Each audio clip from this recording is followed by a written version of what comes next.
Fui llevada al hospital con un dolor de cabeza insoportable. Llamé a todos, hijos, nueras y nietos. Nadie vino. Mi nuera solo respondió, estamos de vacaciones familiares, no nos molestes. Cuando por fin llegaron al hospital, lo único que encontraron fue una nota que decía, me alegra que estén aquí. Sigan mi historia hasta el final y comenten desde qué ciudad la están viendo, para saber hasta dónde ha llegado mi voz. El dolor me golpeó como un martillo en el cráneo a las 3:47 de la madrugada. Recuerdo la hora exacta porque estaba mirando el reloj digital en mi buró, obligándome a respirar mientras sentía que la cabeza se me partía en dos. A mis 66 años ya había tenido mi parte de dolores de cabeza, pero esto era distinto. Era el tipo de dolor que te hace preguntarte si ya estás por morir. Con las manos temblando alcancé mi teléfono. El primer número que marqué fue el de Miles, mi único hijo. Fue directo al buzón. Su voz alegre y grabada me pidió que dejara un mensaje y que pronto me devolvería la llamada. Pronto, como si una emergencia médica pudiera esperar a su conveniencia. Miles, soy mamá, susurré, con una voz que apenas reconocía como mía. Tengo un dolor de cabeza muy fuerte. Creo que necesito ir al hospital. Por favor, llámame. Pasaron 20 minutos. Nada. El dolor empeoraba, bajando por mi cuello como si fuera metal derretido. Intenté de nuevo. Otra vez buzón. Otra vez silencio. Entonces marqué a Joy, mi nuera. Nunca había sido cálida conmigo, pero pensé que en una emergencia. El teléfono sonó 4 veces antes de que contestara, con una voz cargada de fastidio. Marlene, ¿sabes qué hora es? Perdón por despertarte, Joy, le dije con dificultad, pero tengo un dolor de cabeza terrible. Creo que debo llamar a una ambulancia. ¿Está Miles ahí? Hubo una pausa. Escuché murmullos en el fondo. Luego volvió su voz, más fría de lo que jamás la había oído. Estamos de vacaciones familiares, Marlene. Vinimos específicamente para tener tiempo con los niños sin interrupciones. Por favor, no vuelvas a llamar, a menos que alguien se esté muriendo de verdad. Y colgó. Me quedé mirando el teléfono, con esas palabras rebotando en mi cabeza. Vacaciones familiares. Los nietos que yo había ayudado a criar, el hijo por el que sacrifiqué todo, estaban de vacaciones en familia, y yo no era lo suficientemente familia como para ser incluida, ni siquiera para que se preocuparan si me estaba muriendo. Marqué yo misma al 911. Los paramédicos me encontraron tirada en el piso de la cocina, después de que me desplomé intentando llegar a la puerta. El traslado al hospital fue un borrón de sirenas y voces preocupadas haciéndome preguntas que apenas podía entender. ¿Tiene contactos de emergencia? Sí, mi hijo Miles. ¿Algún otro familiar? Solo él y su esposa. En urgencias me hicieron de todo, análisis de sangre, tomografía, exámenes neurológicos. La doctora que me atendió, una mujer amable de más o menos mi edad, la doctora Peterson, se sentó junto a mi cama con los resultados. Yo apenas podía asimilar sus palabras por la medicina contra el dolor. Señora Harwell, lo que tuvo fue lo que llamamos una cefalea tensional severa, probablemente detonada por un nivel extremo de estrés. Su presión arterial estaba peligrosamente alta cuando llegó. Vamos a dejarla en observación toda la noche. Asentí sin fuerza. ¿Alguien llamó de nuevo a mi hijo? El rostro de la doctora se suavizó con compasión. La enfermera intentó varias veces al número que nos dio. Nadie contestó. Fue ahí cuando me golpeó la realidad. Estaba sola. Completamente, irremediablemente sola. La habitación del hospital era silenciosa, interrumpida solo por el pitido rítmico de los monitores y los ruidos lejanos del pasillo. Me quedé acostada bajo la luz tenue, mirando las placas del techo y preguntándome en qué momento me había vuelto tan desechable para las personas que más amaba. Alrededor de la medianoche entró una enfermera llamada María para revisarme. Tendría unos 40 años, con ojos bondadosos y manos suaves mientras acomodaba mi suero. ¿Está cómoda, señora Harwell? ¿Quiere que le dé algo para el dolor? Solo dígame, ¿ha habido alguna llamada para mí? María negó con la cabeza con un gesto lleno de lástima. Lo siento, cariño. Mejor trate de descansar. A veces la familia no sabe cómo manejar estas situaciones. Pero yo sabía la verdad. No era que no supieran cómo actuar. Era que no les importaba lo suficiente como para intentarlo. Debí haberme quedado dormida, porque lo siguiente que recuerdo es la luz del sol entrando por la ventana y una enfermera distinta trayéndome el desayuno. Mi celular seguía sobre la mesita, silencioso. Ni llamadas perdidas, ni mensajes, nada. Mientras empujaba con desgano los huevos del hospital, una terrible claridad comenzó a instalarse en mí. Esto no era un caso aislado. Esta era la verdad de mi relación con mi hijo y su familia, desnuda de todas las mentiras bonitas que me había repetido por años. Ellos no me necesitaban. Nunca me habían necesitado. Yo era solo la abuela conveniente que cuidaba a los niños cuando querían salir en pareja. La madre confiable que ayudaba con enganches y emergencias. La mujer segura que nunca pedía nada a cambio, excepto ser tomada en cuenta, ser querida, importar. Pero no importaba. No para ellos. Esa certeza debería haberme destrozado. En cambio, sucedió algo inesperado. Por primera vez en muchos años, quizás décadas, sentí una extraña claridad. La neblina de complacer a todos y de la esperanza desesperada se levantó, y pude ver mi vida con una honestidad brutal. Había vivido tanto tiempo buscando la aprobación ajena que olvidé quién era debajo de toda esa servidumbre. Había regalado pedazos de mí hasta casi no quedar nada. Casi, pero no del todo. Aún no. Cuando la doctora Peterson entró a hacer su ronda, me encontró sentada en la cama, más lúcida que desde el día en que había ingresado. ¿Cómo se siente esta mañana, señora Harwell? Diferente, respondí con sinceridad. Doctora, cuando tiene un paciente sin apoyo familiar, ¿qué recomienda? Ella me miró con atención. ¿Lo pregunta de manera hipotética? No contesté. Lo pregunto porque creo que estoy a punto de convertirme en ese paciente. La doctora Peterson se sentó en una silla junto a mi cama. Señora Harwell, llevo 23 años ejerciendo la medicina. He visto muchísimas dinámicas familiares. Lo que puedo decirle es que usted no puede controlar cómo la tratan los demás, pero sí puede controlar cómo responde a eso. ¿Y si estoy cansada de responder fingiendo que no me duele?, pregunté. Entonces quizá ya es hora de dejar de fingir, dijo, antes de salir de la habitación. Cuando se fue, tomé la pluma y la libreta que el hospital me había dejado. Mi mano estaba firme ahora, más firme de lo que había estado en meses. Tenía mucho en qué pensar y, por primera vez en mi vida adulta, iba a pensar en lo que yo quería, no en lo que todos los demás necesitaban de mí. Las vacaciones familiares acabarían tarde o temprano. Miles y Joy regresarían, seguramente esperando encontrar a la misma madre y abuela complaciente y disponible que habían dejado atrás. Pero se iban a llevar una gran sorpresa. Acostada en esa cama de hospital, los recuerdos empezaron a llegar en oleadas. Cada uno era una pieza de un rompecabezas que había tenido demasiado cerca para ver con claridad. ¿Cómo me había convertido en el cajero automático de la familia sin siquiera darme cuenta? Todo empezó poco a poco, como siempre pasa.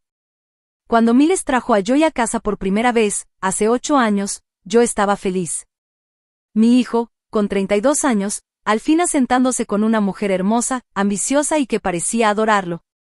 Yo quería con desesperación ser la suegra que nunca tuve, solidaria, servicial, pero sin meterme demasiado. Joy era inteligente.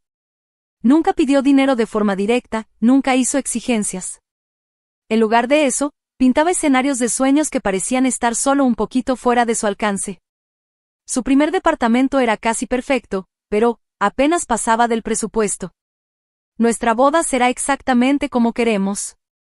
Si tan solo pudiéramos pagar el salón que realmente nos gusta. Yo escribía cheque tras cheque, convenciéndome de que estaba invirtiendo en su felicidad.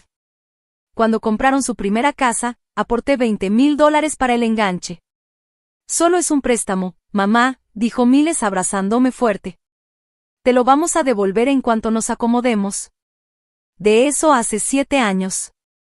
Ese préstamo nunca volvió a mencionarse. Cuando nació la pequeña Emma, yo estaba en las nubes. Mi primera nieta, una niña perfecta con los ojos de Miles y mi barbilla terca. Me ofrecí a ayudar con su cuidado, manejando 40 minutos de ida y vuelta hasta su casa, 3 veces por semana, para que Joy pudiera regresar a trabajar medio tiempo. Eres un verdadero ángel, Marlene, decía Joy, ya tomando su bolso en cuanto yo cruzaba la puerta. Emma acaba de dormirse. Hay biberones en el refri. Regreso como a las 5. Yo adoraba esos días con Emma. La cargaba mientras dormía, le cantaba las mismas canciones de cuna que alguna vez le canté a miles, y soñaba con todas las maneras en que iba a consentir a esa niña tan preciosa.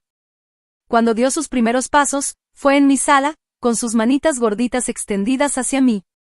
Fui la primera en verlo, y mi corazón casi estalló de orgullo. Llamé emocionada a Joy para contarle, pero su respuesta fue un balde de agua fría. Ya lleva prácticamente semanas caminando en la casa. Marlene, seguramente no lo habías notado porque aquí con nosotros se siente más cómoda. Ese debió haber sido mi primera señal de alarma, pero lo dejé pasar. Me dije que las madres primerizas son protectoras, que era natural. Cuando nació Tommy, 2 años después, el patrón se intensificó. Ahora cuidaba a los 2 niños 3 días a la semana, además de la mayoría de los sábados por la noche cuando Miles y Joy querían salir. Estaba comprando ropa, juguetes, pagando sus clases de natación y de gimnasia para niños, porque, con 2 hijos el dinero está muy justo. Los niños me adoraban, y yo vivía para escuchar sus gritos emocionados cuando llegaba. Emma corría hacia mí con dibujos del kinder y Tommy se trepaba a mi regazo con su libro favorito. Yo era la abuela Marlene, la que siempre tenía botanas, abrazos y paciencia infinita. Pero empecé a notar cosas. Como Joy corregía a los niños cuando se ponían demasiado cariñosos conmigo. Como desviaba su atención cuando pedían llamarme entre semana. Como en su casa las fotos familiares mostraban a sus papás en primer plano, mientras que las mías estaban guardadas en un cajón. Los niños se están apegando demasiado a ti, me dijo un día, con total naturalidad. ¿No es sano que prefieran a su abuela en lugar de a sus padres? Me quedé helada, sin poder contestar. ¿Preferirme? Yo solo los amaba como cualquier abuela ama a sus nietos. Pero Joy lo hacía sonar como si estuviera cruzando un límite, como si hubiera algo indebido en mi cariño. Fue entonces cuando comenzaron las reglas. Solo podía llevar a los niños a actividades previamente aprobadas. Tenía que consultarle antes de comprarles algo que costara más de $10. Las tradiciones familiares que quería compartir, como hornear galletas de Navidad o llevarlos al zoológico, tenían que pasar primero por su visto bueno. Miles, mi dulce niño que antes me contaba todo, empezó a volverse cada vez más distante. Nuestras conversaciones sonaban ensayadas, como si repitiera frases que Joy le había dictado. Dejó de llamarme solo para platicar. Dejó de pedirme consejos. Nuestra relación se volvió transaccional, si necesitaba algo, llamaba, de lo contrario, silencio. El punto de quiebre debió haber sido la Navidad pasada. Pasé semanas planeando un día especial para los niños, calcetas navideñas hechas a mano, una búsqueda del tesoro, su desayuno favorito. Incluso compré un arbolito pequeño para mi departamento, para que lo ayudaran a decorar la Nochebuena que iban a pasar conmigo. La Nochebuena llegó, y se fue. Ninguna llamada. La mañana de Navidad me senté sola en mi departamento, rodeada de regalos envueltos y rollos de canela enfriándose, esperando a que llegaran. Al mediodía, por fin marqué yo. ¡Ay! Marlene, la voz de Joy sonó alegre y ligera, con risas de niños de fondo. Este año decidimos pasar la mañana de Navidad solo con la familia inmediata. Tú entiendes, ¿verdad? Los niños necesitan aprender que la Navidad se trata de tiempo en familia. ¿Tiempo en familia? ¿Acaso yo no era familia? ¿O solo era la ayuda contratada? Ese día de Navidad lo pasé sola. Y por primera vez me permití llorar de verdad. No esas lágrimas silenciosas que había estado conteniendo por meses, sino un llanto profundo, desgarrador, que venía de un rincón de mí que había estado ignorando. Aún así, me convencí de que todo era un malentendido. Tal vez yo había sido demasiado insistente, demasiado presente. Quizá ellos necesitaban espacio para crear sus propias tradiciones. Yo podía ser paciente. Yo podía esperar. Pero las peticiones de ayuda seguían llegando. ¿Podía cuidar a los niños mientras Joy se iba a un fin de semana de spa con sus amigas? ¿Podía aportar para la colegiatura del preescolar de Tommy? ¿Podía ayudar con el enganche de su nueva camioneta? Cada vez decía que sí. Cada vez me repetía que eso es lo que hacen las familias que se quieren. Cada vez reprimía esa creciente sensación de que me estaban usando. Hace 3 meses, las cosas escalaron de una manera que debió abrirme los ojos por completo. La mamá de Joy, Sandra, vino de visita desde Arizona, y yo estaba emocionada de poder pasar tiempo con ella. Solo la había visto de pasada en la boda, y pensé que sería bonito tener otra abuela con quien compartir historias. Invité a todos a cenar un domingo. Preparé mi famoso pot roast, panecillos caseros, pay de manzana. Pasé todo el sábado limpiando y cocinando, queriendo que todo saliera perfecto. Ellos llegaron 1 hora tarde. Sin disculpa, sin explicación. Sandra entró a mi casa como si fuera suya, criticando de inmediato todo, desde mi decoración hasta la forma en que había puesto la mesa. ¡Ay, qué acogedor!, dijo, mirando mi pequeño comedor. Los niños deben sentirse tan apretados aquí, comparado con su hermosa casa. Durante la cena, nos entretuvo con historias de sus otros nietos, los que vivían cerca de ella en Arizona, los que veía todo el tiempo, los que, según ella, eran mucho más avanzados que Emma y Tommy. Por supuesto, dijo, cortando mi pot roast con una exagerada dificultad. Cuando realmente estás involucrada en la vida de tus nietos, puedes ver la diferencia que hace, dijo Sandra. Sentí cada palabra como una bofetada. Miles permaneció en silencio, sin defenderme ni corregir la ofensa evidente. Joy sonreía y asentía, dándole cuerda a las crueles comparaciones de su madre. Lo peor vino cuando Sandra sacó su celular para presumir fotos. Imagen tras imagen de reuniones familiares, fiestas, cumpleaños, todas con ella al frente, rodeada de los nietos de Arizona. Retratos familiares profesionales donde aparecía orgullosa junto a los padres, claramente reconocida como una parte importante de la familia. Cada año hacemos unas vacaciones familiares en Colorado con todos los hijos y nietos, anunció. Es una tradición maravillosa. Emma levantó la vista de su plato. Abuela Marlene, ¿por qué no vas de vacaciones con nosotros? El silencio que siguió fue ensordecedor. Joy y Sandra se miraron entre sí, con un gesto que lo decía todo. Miles fijó los ojos en su plato como si escondiera los secretos del universo.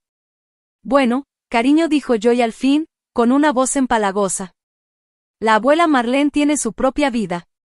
Ella no quiere que la molesten con viajes familiares. Quise gritar. Quise decirle a Emma que jamás me habían invitado, que no había nada que deseara más que crear recuerdos con ella y con Tommy. Pero en lugar de eso, me quedé ahí, como la tonta en la que me había convertido, sonriendo y asintiendo, fingiendo que no me estaba rompiendo por dentro. Ahora, acostada en esta cama de hospital, podía ver el patrón con brutal claridad. Yo no era familia. Era personal. Útil cuando me necesitaban, descartable cuando no. El dinero que les di, el tiempo que pasé cuidando a sus hijos, los pedazos de mi vida que sacrifiqué, nada de eso me había ganado un lugar en su mesa. Yo era la abuela que toleraban porque servía, no porque me quisieran. El teléfono junto a mi cama seguía en silencio. Ninguna llamada preocupada de Miles. Ningún mensaje de Joy preguntando por mi estado. Sus vacaciones familiares eran más importantes que si yo vivía o moría. Por primera vez en años vi mi situación con absoluta honestidad. Y también, por primera vez en años, empecé a imaginar cómo sería mi vida si dejaba de mendigar migajas de afecto a personas que solo me veían como un recurso conveniente.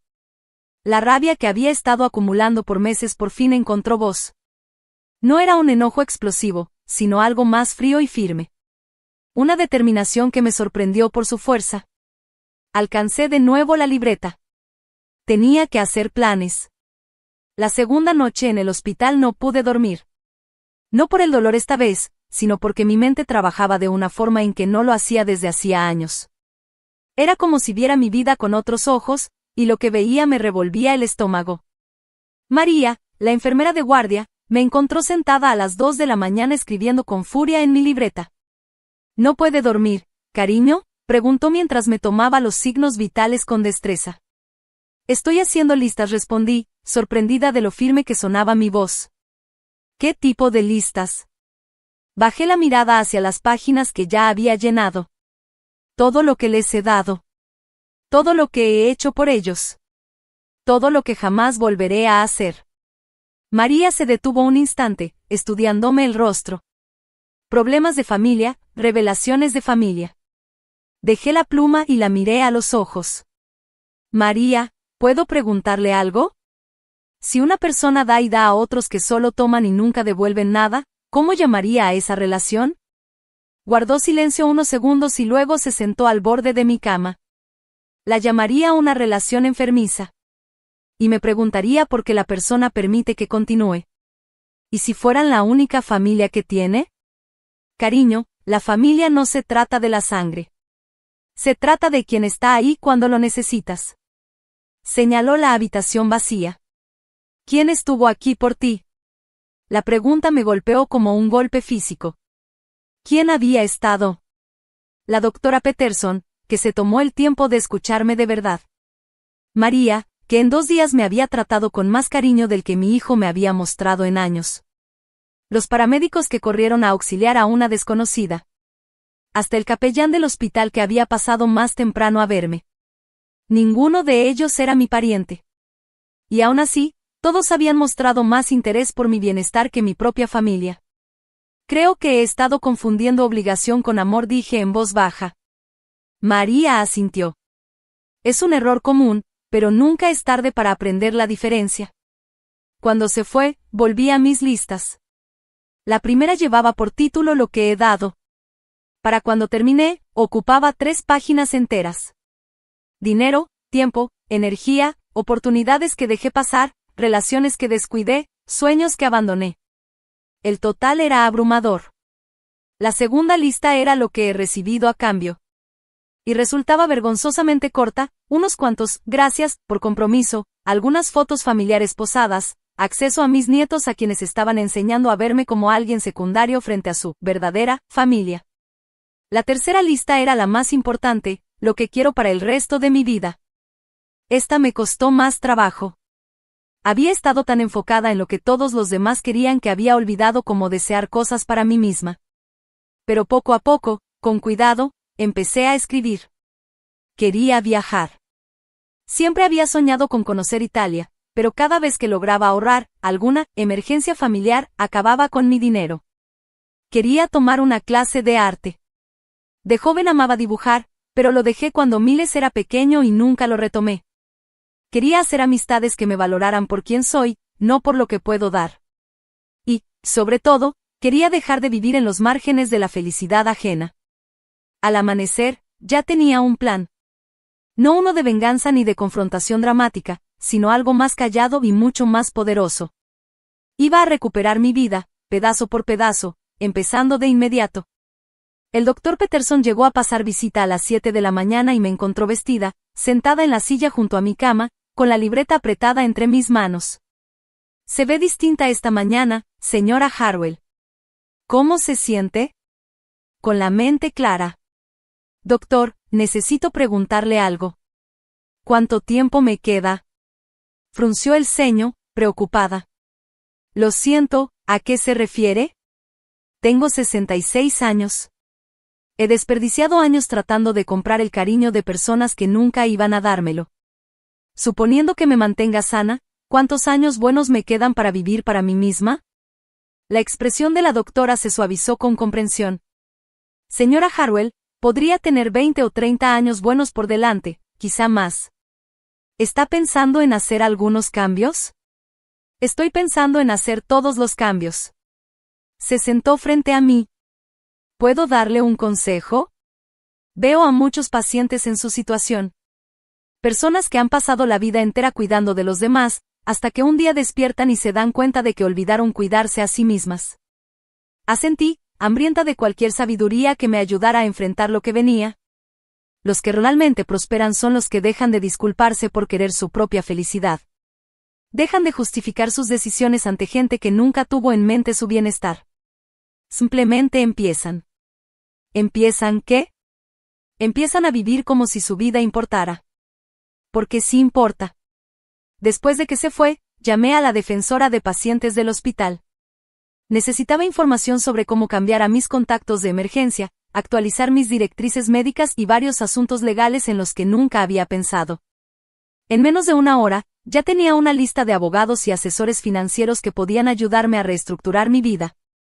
Mi siguiente llamada fue para mi vecina, Eleanor.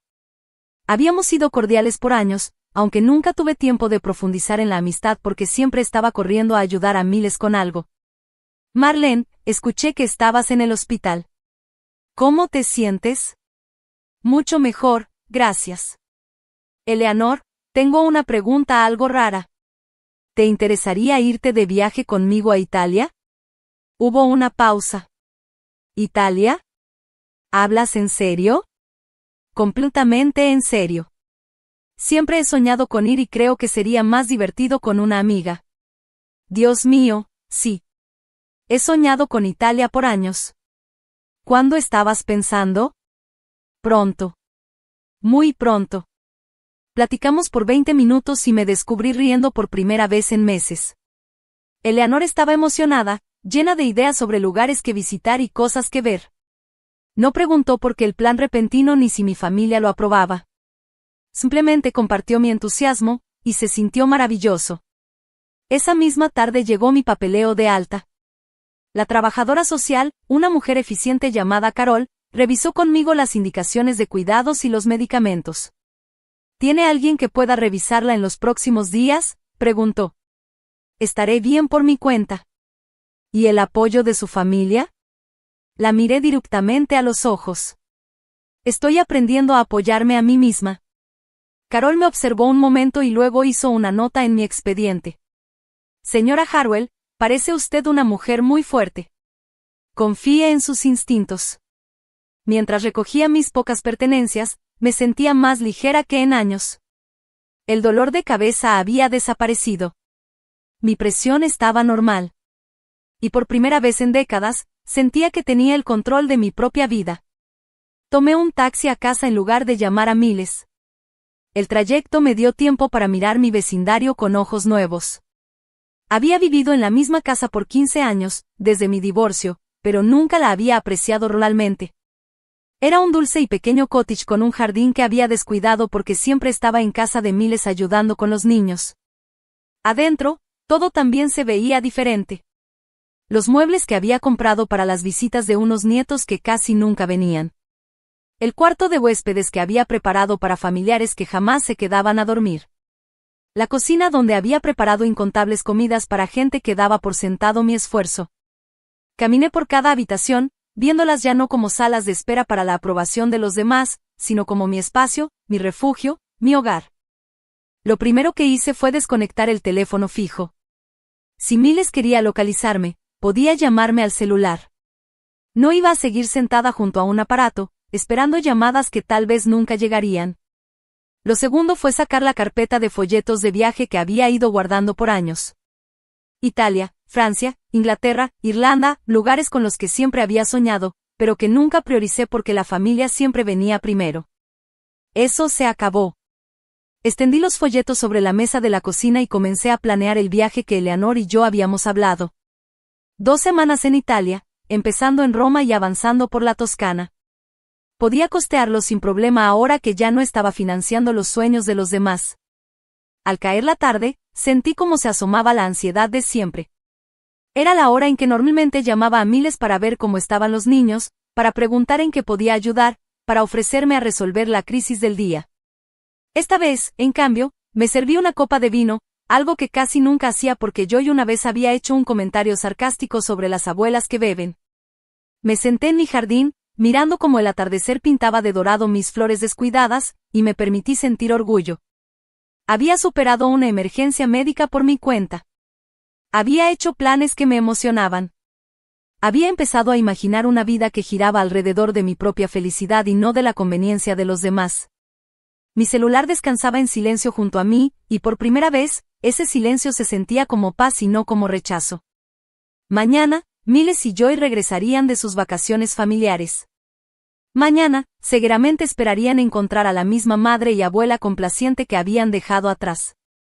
Mañana descubrirían que ya no estaba disponible para ese papel. Ese puesto había quedado permanentemente eliminado. Esa noche decidí disfrutar mi vino, planear mi aventura italiana y acostarme temprano sin preocuparme por las necesidades de nadie más que las mías. Se sentía revolucionario. La llamada llegó el martes por la mañana, exactamente una semana después de mi estancia en el hospital. Estaba en mi jardín, jardineando de verdad por primera vez en años, cuando sonó mi teléfono. El nombre de Miles apareció en la pantalla y sentí el mismo vuelco en el estómago que siempre me provocaban sus llamadas. Por un momento pensé en no contestar, pero la curiosidad ganó. Quería escuchar lo que tenía que decir después de una semana de completo silencio durante mi crisis médica. Hola, Miles. Mamá, acabamos de regresar de Cabo. Estuvo increíble. Los niños se la pasaron genial en el resort. Su voz era alegre, despreocupada, como si nada hubiera pasado. ¿Cómo has estado? Me quedé en cuclillas, con la tierra todavía bajo las uñas, sorprendida de su total indiferencia. Estuve en el hospital, Miles. ¿Qué? ¿Cuándo? ¿Qué pasó? El tono preocupado en su voz tal vez me hubiera engañado una semana atrás. Ahora solo sonaba hueco, como una actuación. El martes pasado en la noche. Fuerte dolor de cabeza, presión peligrosamente alta. Estuve ahí 2 días. Dios mío, mamá. ¿Por qué no me llamaste? Casi me reí. Si te llamé, varias veces. No contestaste. Es que estábamos de vacaciones, mamá. Ya sabes cómo falla la señal en los resorts. También le llamé a Joy. Y me dijo que no los molestara a menos que alguien literalmente estuviera muriéndose. Hubo una larga pausa. Casi podía escucharlo buscando una explicación que hiciera que eso sonara razonable. Bueno, pero ya estás bien, ¿verdad? O sea, suenas bien. Estoy bien, Miles. Y no gracias a ti. Mamá, no digas eso. No sabíamos que era grave. Si hubieras sabido que era grave, ¿qué? ¿Hubieras dejado tus vacaciones a la mitad? ¿Hubieras corrido a casa para asegurarte de que estaba bien? Otra pausa. Por supuesto que lo hubiéramos hecho, dijo, pero sin convicción, y los dos lo sabíamos. Necesito que vengas este fin de semana, continuó, cambiando de tema con su facilidad de siempre. Los papás de Joy vienen otra vez y vamos a hacer una carne asada grande con la familia. Los niños han estado preguntando por su abuela Marlene. La versión antigua de mí habría dicho que sí de inmediato, agradecida por ser incluida, ansiosa de demostrar mi valor como abuela. La nueva yo escuchó algo distinto en su invitación. ¿Qué necesitas que lleve? Pues ya sabes cuánto les encanta tu ensalada de papa, y quizá unos brownies de los que les gustan a los niños. Ah, y si pudieras pasar por una caja de cervezas de camino, sería perfecto. Ahí estaba. La verdadera razón de la invitación. No me estaba invitando como a un miembro querido de la familia. Me estaba asignando tareas como si fuera la servidumbre. No, Miles. ¿Qué? No. No voy a ir a tu carne asada. Pude escuchar la confusión en su voz. ¿Por qué no? ¿Todavía no te sientes bien? En realidad, me siento mejor que en años. Simplemente ya no estoy disponible para ser tu organizadora de fiestas. Mamá, ¿qué te pasa? Solo es una carne asada familiar. Ah, sí. Porque lo que suena es que necesitas que yo ponga la comida y las bebidas para los papás de tu esposa. Eso no es tiempo en familia, Miles. Eso es dar servicio de banquete. Eso no es de mamá. Estás exagerando. No te estamos pidiendo que organices nada. Solo pensamos que querrías aportar. He aportado, Miles. Por 8 años he dado dinero, tiempo, cuidado de los niños y apoyo emocional para tu familia. Ya terminé de aportar. El silencio se alargó entre nosotros, pesado, lleno de cosas que nunca habíamos dicho en voz alta. ¿Cómo que terminaste? Respiré hondo, sintiéndome más tranquila de lo que debería en una conversación así. Quiero decir que terminé de dejar que me den por sentada. Terminé de ser el cajero automático de la familia. Terminé de mendigar migajas de cariño de gente que solo me llama cuando necesita algo. Mamá, eso no es justo. Nosotros no. Miles, ¿cuándo fue la última vez que me llamaste solo para platicar? ¿La última vez que me preguntaste cómo estaba sin necesitar nada de mí? ¿La última vez que me incluiste en los planes familiares en vez de asignarme tareas para ellos? No pudo responder, y eso ya era respuesta suficiente. Me voy de viaje a Italia el próximo mes, dije, sorprendiéndome de lo bien que se sentía pronunciarlo en voz alta. Eleanor y yo nos vamos por 2 semanas. Italia, mamá. Eso es mucho dinero. ¿Estás segura de que puedes costearlo? La pregunta era tan predecible, tan reveladora, que hasta sonreí. Lo puedo costear fácilmente ahora que ya no financio los sueños de otros. ¿Qué se supone que significa eso? Significa que terminé, Miles. Terminé de pagar tu hipoteca, tus carros, las actividades de tus hijos, sus vacaciones familiares a las que ni siquiera me invitan. Tienes 39 años. Puedes pagar tus propias cuentas.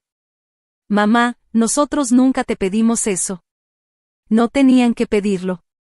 Simplemente tomaban. Y yo daba, porque pensaba que así se veía el amor. Pero no era amor, ¿verdad? Era una transacción. Yo les daba dinero, tiempo y dedicación. Y a cambio, me daban la atención justa para mantenerme enganchada.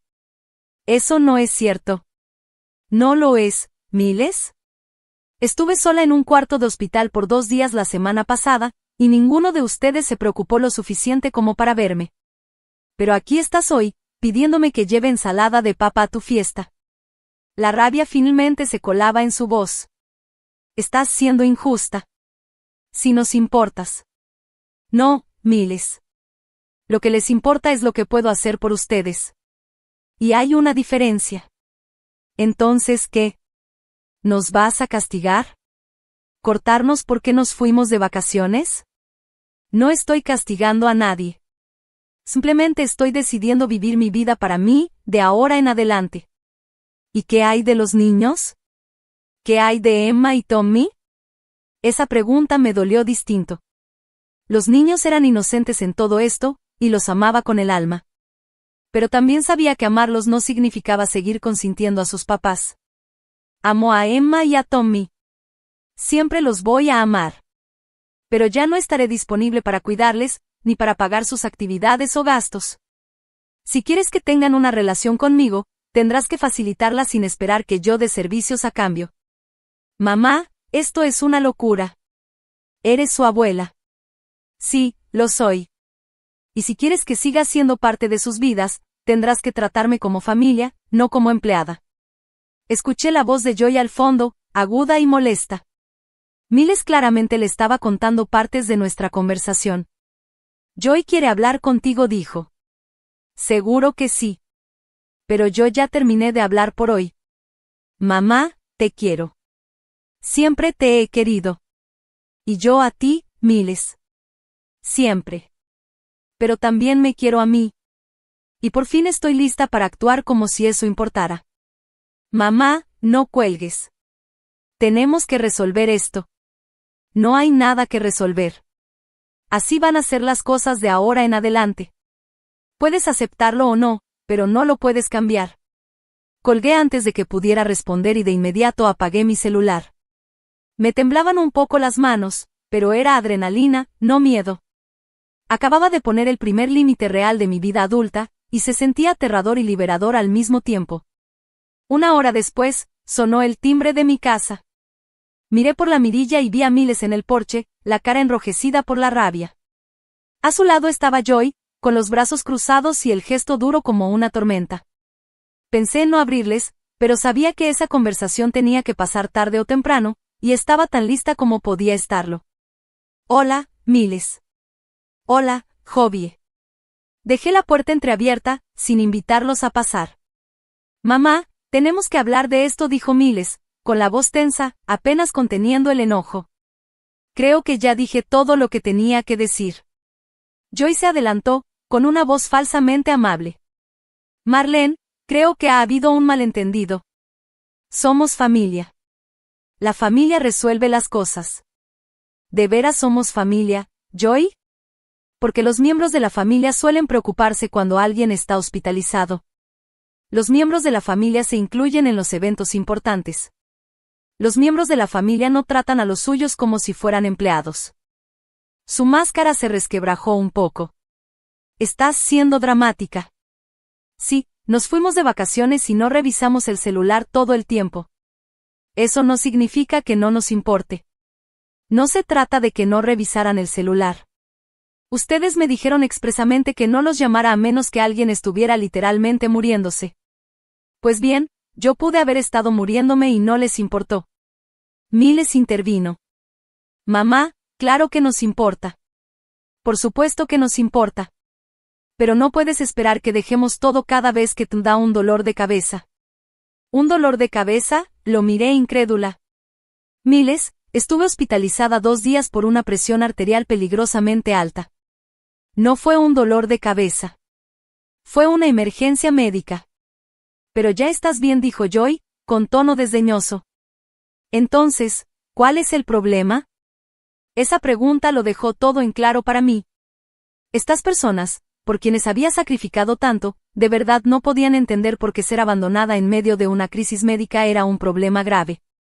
El problema, Joy, es que por fin lo veo con claridad. Veo que pasé 8 años tratando de comprarme un lugar en una familia que nunca me quiso en primer lugar. Eso no es cierto, protestó Miles, pero su voz carecía de convicción. Ah, ¿no?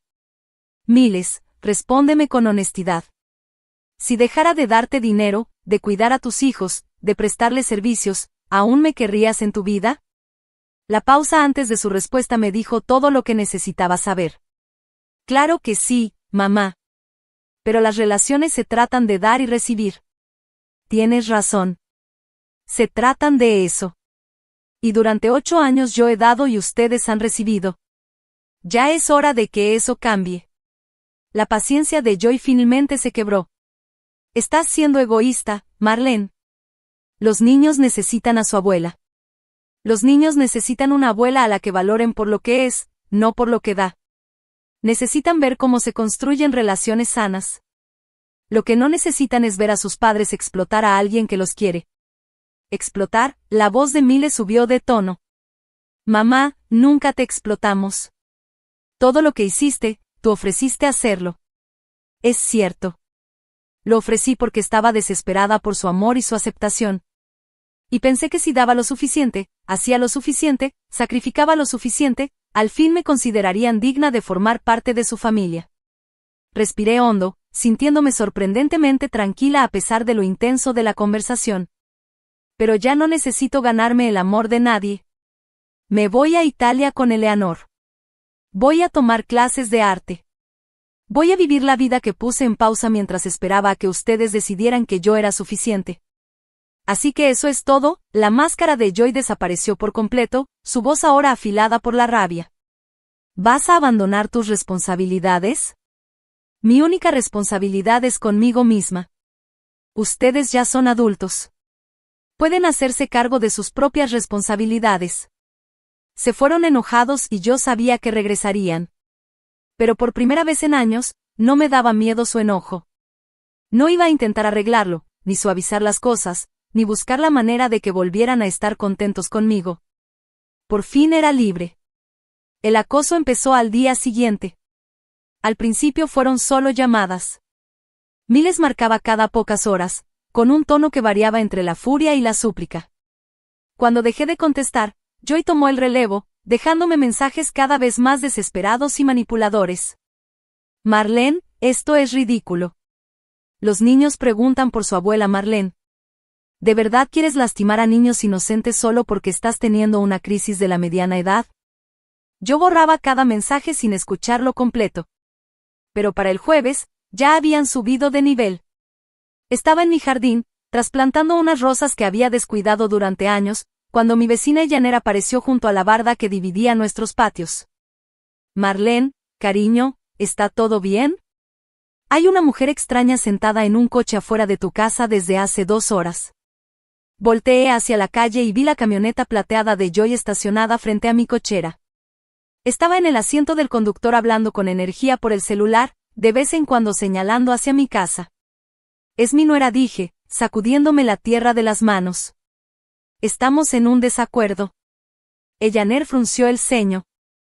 Ha estado tomando fotos de tu casa, y ayer te siguió al supermercado. Yo la vi en el estacionamiento cuando me iba.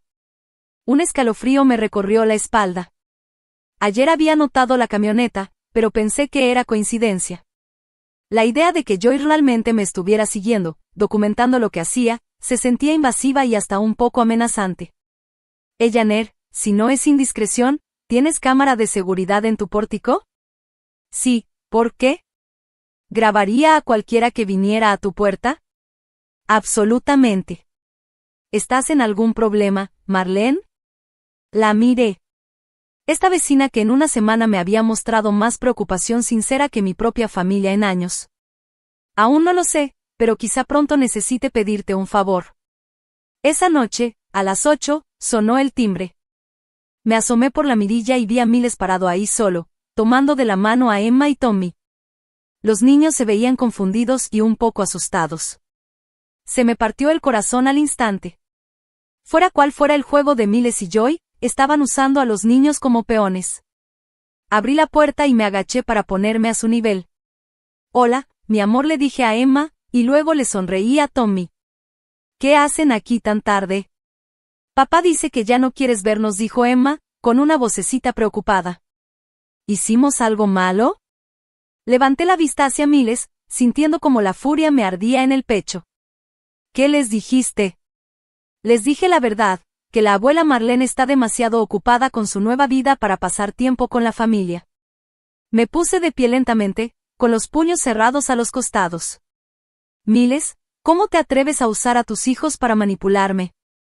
No estoy manipulando a nadie. Tú misma dijiste que ya no ibas a cuidar niños, que estabas harta de las obligaciones familiares. Estos niños no entienden por qué su abuela de pronto ya no los quiere cerca. Porque yo nunca dije eso. Y lo sabes. Volví a arrodillarme frente a los niños. Emma, Tommy, los quiero muchísimo. Siempre los voy a querer. Pero su papá, su mamá y yo tenemos que resolver algunos problemas de adultos antes de que podamos volver a pasar buenos ratos juntos. ¿Estás enojada con nosotros?, preguntó Tommy, con el labio temblándole. Ay, mi amor, no. Jamás podría enojarme con ustedes.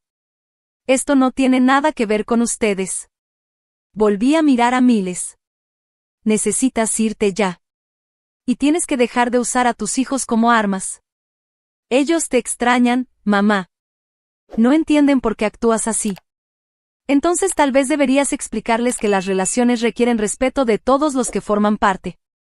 Diles que la abuela Marlene los ama, pero que ya no va a dejar que se aprovechen de ella. Así que lo admites. Los estás abandonando.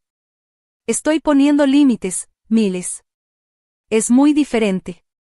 Cuando se fueron, llamé a mi abogado.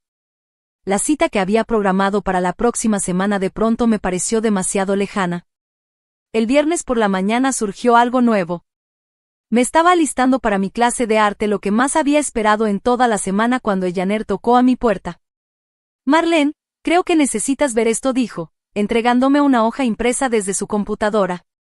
Alguien ha estado publicando cosas sobre ti en Internet. Me quedé mirando la publicación de Facebook, con el estómago revuelto. La publicación venía de la cuenta de Joy y ya había sido compartida decenas de veces. Situación desgarradora con mi suegra. Después de todo lo que nuestra familia ha hecho por ella a lo largo de los años, ha decidido cortarnos por completo. Ya ni siquiera quiere ver a sus propios nietos. Estamos tratando de entender qué hicimos mal, pero ella se niega a hablarnos. Por favor, manténganos en sus pensamientos en este momento tan difícil. Los comentarios eran brutales.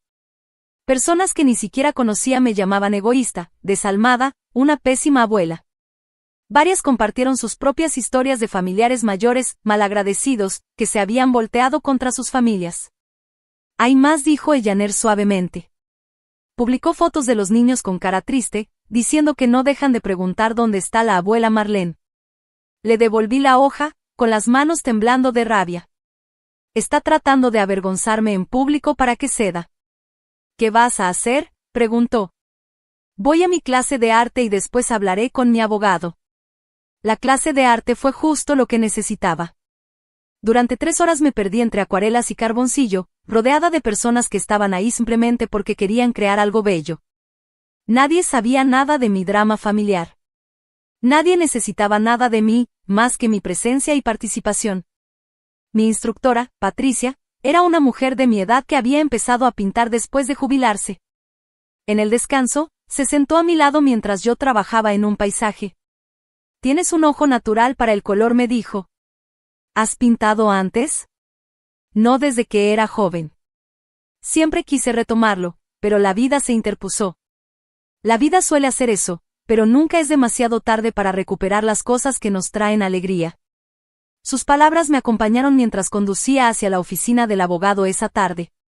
David Morrison era el tipo de abogado que jamás pensé necesitar, alguien especializado en acoso familiar y abuso a personas mayores. Su oficina era cálida y profesional, y su manera de ser mezclaba amabilidad con firmeza. «Señora Harwell, revisé el material que me envió, los registros financieros, las publicaciones en redes sociales, la documentación del acoso. Desafortunadamente, esto es más común de lo que piensa. ¿Lo que están haciendo es ilegal? Algunas cosas están en una zona gris. El seguimiento, tomar fotos de su propiedad, el hostigamiento en línea, eso podría considerarse acoso o ciberacoso, dependiendo de hasta dónde escalen. Pero lo más importante es que usted tiene todo el derecho de poner límites con su familia, sin importar lo que publiquen en Internet. ¿Qué puedo hacer para protegerme? Varias cosas. Primero, le recomiendo instalar un sistema de seguridad en su casa. Documente todo. Cada visita no deseada, cada llamada molesta, cada publicación en redes sociales. Mantenga un registro detallado con fechas y horas. Me entregó una carpeta. También voy a redactar una carta de cease and desist. Eso notificará formalmente que cualquier acoso, acecho o intento de contacto en contra de su voluntad podría derivar en acciones legales. ¿Y eso no los pondrá más furiosos? Probablemente. Pero también dejará claro que usted habla en serio sobre sus límites, y creará un respaldo legal por si necesitamos solicitar órdenes de restricción más adelante. El fin de semana transcurrió en una paz casi milagrosa. Miles y Joy parecían estar reagrupándose, y yo aproveché el tiempo para instalar las cámaras de seguridad que David me había recomendado y para seguir planeando mi viaje a Italia con Eleanor. El domingo por la noche estaba leyendo una guía de viaje sobre la Toscana cuando sonó mi teléfono. El número no me resultaba familiar, pero contesté de todas formas. «¿La señora Marlene Harwell?», preguntó una voz femenina, anciana y desconocida. «Sí». «¿Quién habla?». «Mi nombre es Dorothy Stevens. Vi las publicaciones sobre usted en Internet y quise comunicarme». Sentí que el estómago se me hundía. «Lo siento, no entiendo».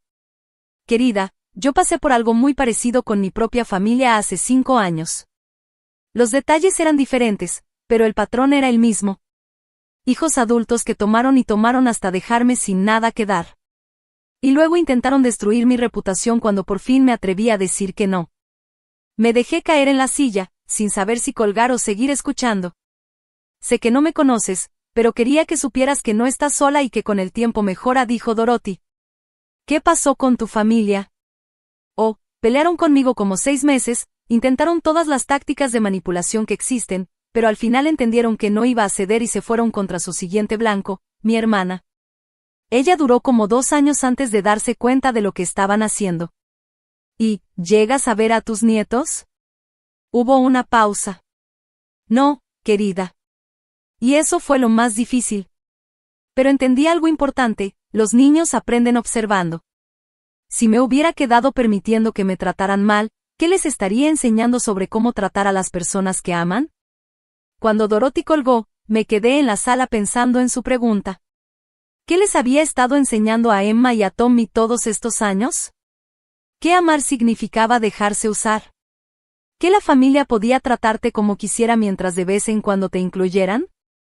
Tal vez alejarme, por doloroso que fuera, les enseñaría algo más valioso a la larga.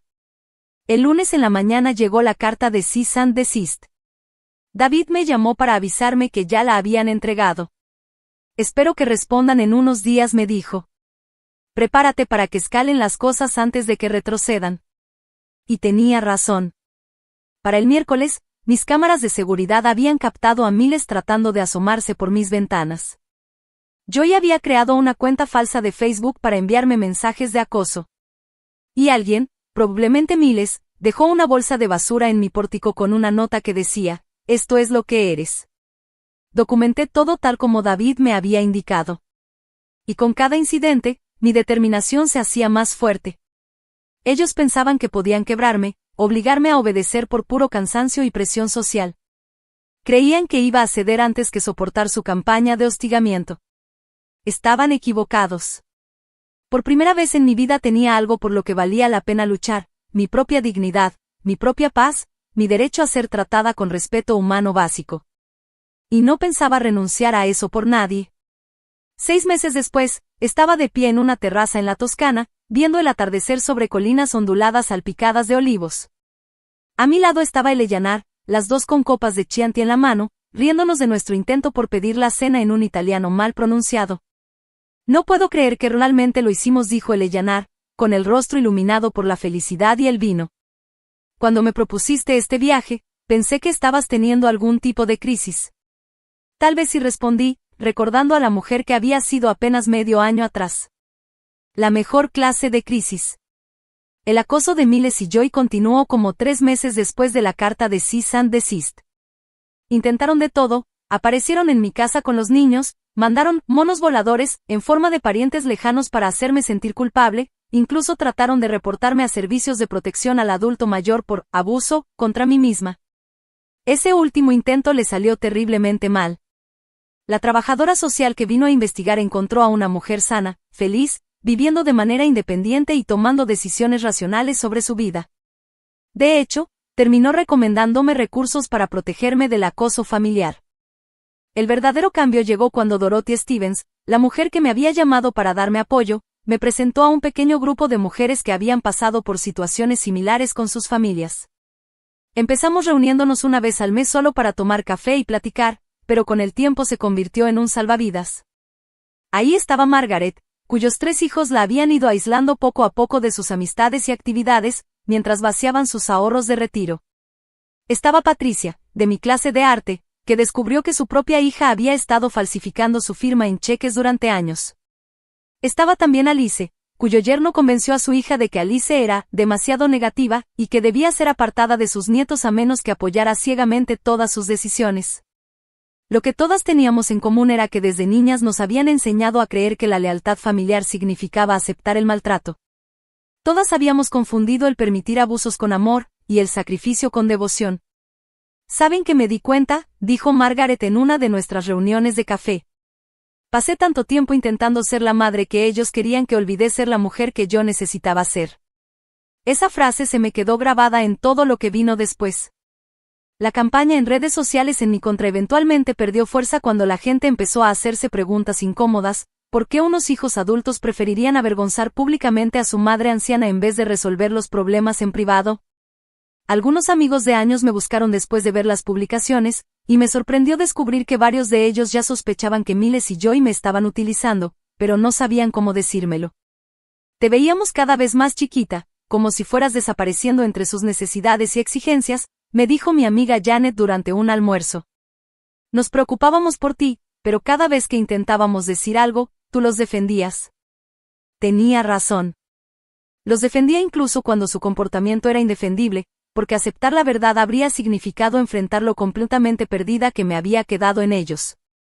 El verdadero cambio llegó cuando Emma, que ya tenía 8 años, de alguna manera consiguió mi número de teléfono y me llamó directamente.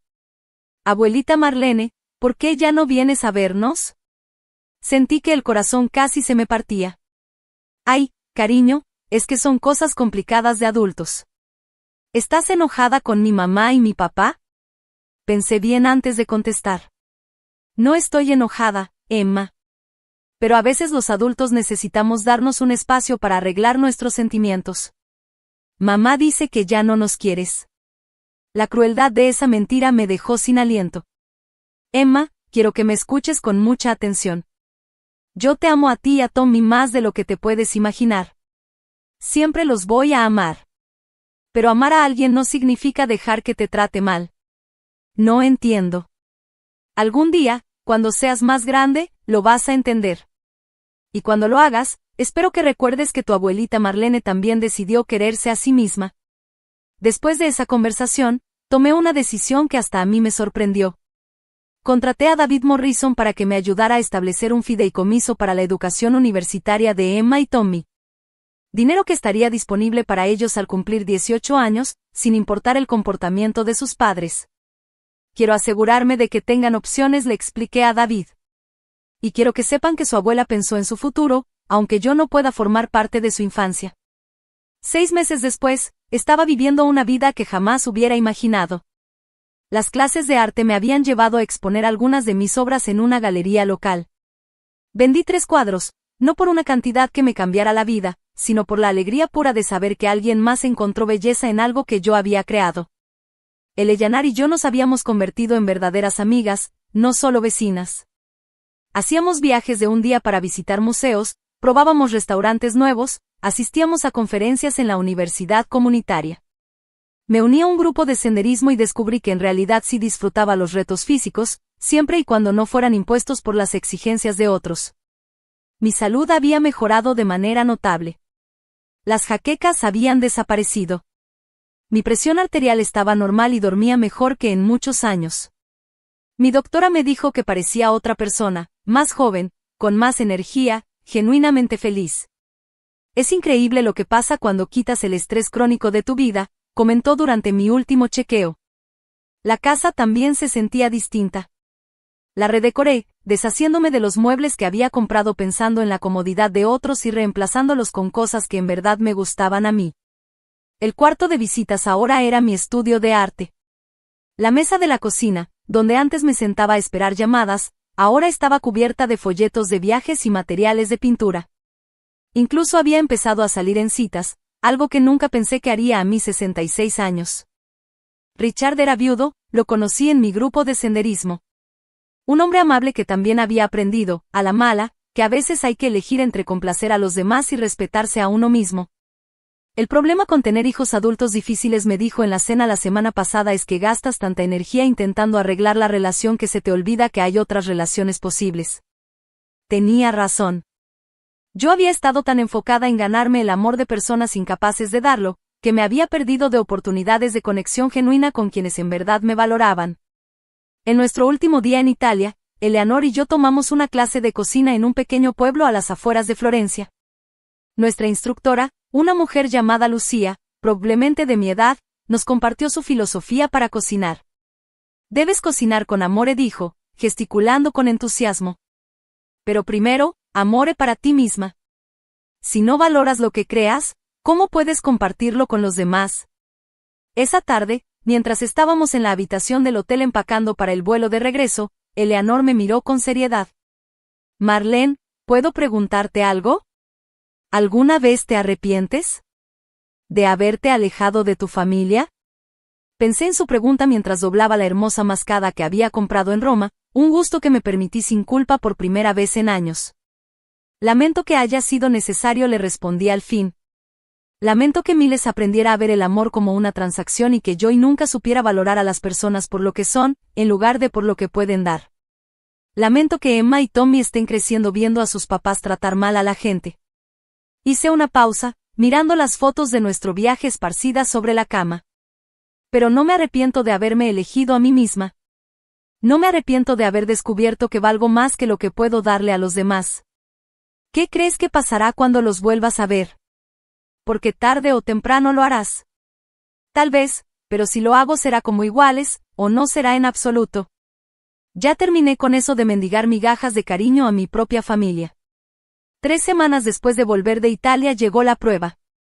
Miles llamó, era la primera vez que sabía de él en meses. Mamá, creo que necesitamos hablar. Su voz sonaba distinta, menos exigente, más insegura. ¿Hablar de qué, Miles? De todo, de cómo se salieron las cosas de control. Joy y yo hemos estado platicando y creemos que quizá no manejamos bien la situación. Guardé silencio, esperando lo demás. Los niños te extrañan. Te extrañamos. Tal vez podríamos empezar de nuevo. ¿Empezar de nuevo cómo? No lo sé. Quizá podríamos comer juntos algún día. Solo hablar. La antigua yo habría dicho que sí de inmediato, agradecida por cualquier reconocimiento, por cualquier apertura. La nueva yo lo pensó con calma. Miles, estoy dispuesta a tener una conversación, pero necesito que entiendas que ya no soy la misma persona de antes. Ahora tengo límites, y no los voy a negociar solo para mantener la paz. Lo entiendo. ¿De verdad lo entiendes? Porque esto no se trata de que tú pidas perdón y yo vuelva a estar disponible para lo que necesites. Esto se trata de construir un tipo de relación completamente diferente, si es que vamos a tener una. Hubo un largo silencio. ¿Y cómo se vería eso? Se vería como respeto mutuo. Se vería como que valoras mi tiempo y mis sentimientos de la misma manera en que yo valoro los tuyos. Se vería como que me incluyan en las decisiones familiares que me afectan, no solo como alguien a quien le asignan tareas para apoyar decisiones que ya tomaron. Mamá, yo creo que empiezo a entender lo que has estado tratando de decirnos. Eso espero, Miles, porque te amo, pero también me amo a mí misma, y ya no voy a sacrificar una cosa por la otra. Acordamos vernos a comer la semana siguiente. No tenía idea de lo que saldría de eso. Y por primera vez en mi vida, esa incertidumbre no me aterraba. Había construido una vida que amaba, rodeada de personas que me valoraban por quien era, no por lo que podía darles. Pasara lo que pasara con Miles y su familia, yo estaría bien. Mejor que bien, estaría libre. Al colgar el teléfono, miré alrededor de mi estudio de arte, los cuadros que había pintado, las fotos de viajes en las paredes, las pruebas de una vida vivida para mi propia alegría y plenitud. A mis 66 años, por fin había aprendido a quererme lo suficiente para exigir que los demás hicieran lo mismo, y eso lo había cambiado todo. Ahora tengo curiosidad por ti, que escuchas mi historia. ¿Qué harías si estuvieras en mi lugar? ¿Alguna vez has pasado por algo parecido? Déjalo en los comentarios. Mientras tanto, en la pantalla final te dejo 2 historias más que son de las favoritas del canal, y que seguro te van a sorprender. Gracias por ver hasta aquí.